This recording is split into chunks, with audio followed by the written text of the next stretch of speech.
Recently on Montana Online Birders, an internet discussion group centered around birding in Montana, there's been an ongoing conversation centered around whether it is ethical to disclose the precise locations of falcons due to the threat of their being captured by falconers. The thread went predictably, which is to say, the discussion flowed from the ethics of licensed falconers and morphing into the effects of bird banding and making comparisons between the two activities. While I was intrigued by the discussion, to me it seemed to overlook the 600-pound gorilla in the room, namely, it is not local falconers who are licensed by the state who pose the greatest threat.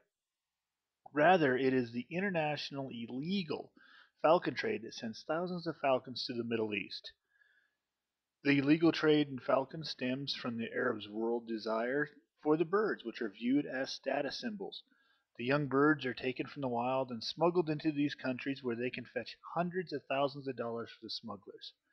These prices, of course, are representative of the near unlimited wealth of those members of Middle Eastern royal families and their ministers. This seems to be a massive motivation for criminal gangs looking for an easy payday. These illegal takings have had a marked effect on populations of several falcon species throughout the world. For example, saker falcon populations in China have fallen between 1,000 and 2,000 pairs since 1990. In Kazakhstan, the saker falcon population has plummeted from 2,000 pairs to around 200 breeding pairs. All of this loss is directly attributable to the illegal taking of falcons for export to the Middle East. Falcons are not the only victims of this insidious trade. Most of the trappers are brought in from Pakistan, where these same individuals have already decimated falcon populations in that country. These typically impoverished people are paid as little as a few dollars for their illicit efforts.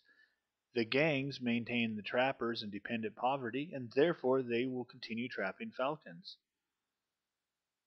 Trappers often use a decoyed Lager falcon to draw in the target bird.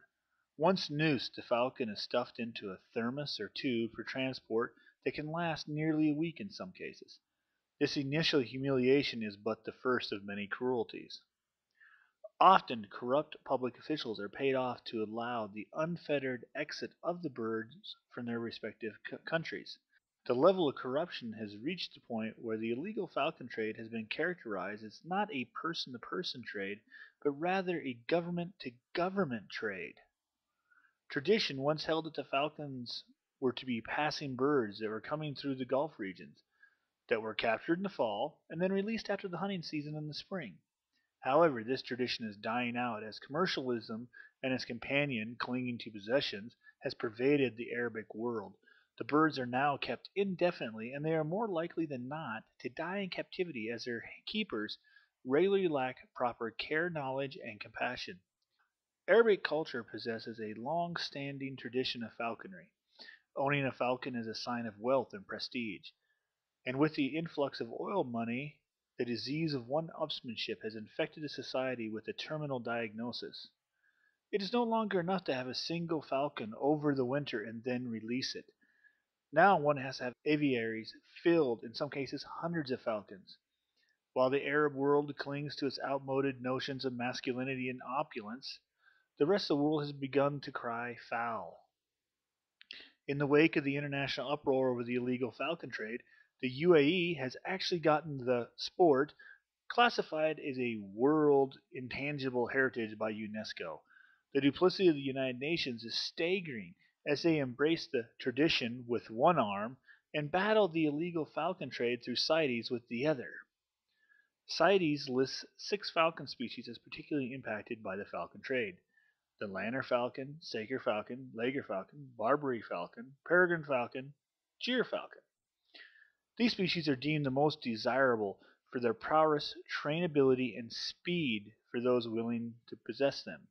CITES has produced a wonderful identification guide to this species, and there's a link below in the bottom bar. As an unfortunate side effect of falconry in the Arabic world, the houbara bustard, a favored prey item, has been nearly extirpated from the Middle East, where it has been sought as an aphrodisiac. As a result, these hunters have been organizing falcon hunts in countries that still have healthy populations of Hubara bustards. Recently, a story out of Pakistan relayed the details of sheiks coming into that country to hunt the birds, even though they are officially protected by that nation. But the hunt was not illegal. Pakistan issued 27 special permits to dignitaries from countries such as Abu Dhabi.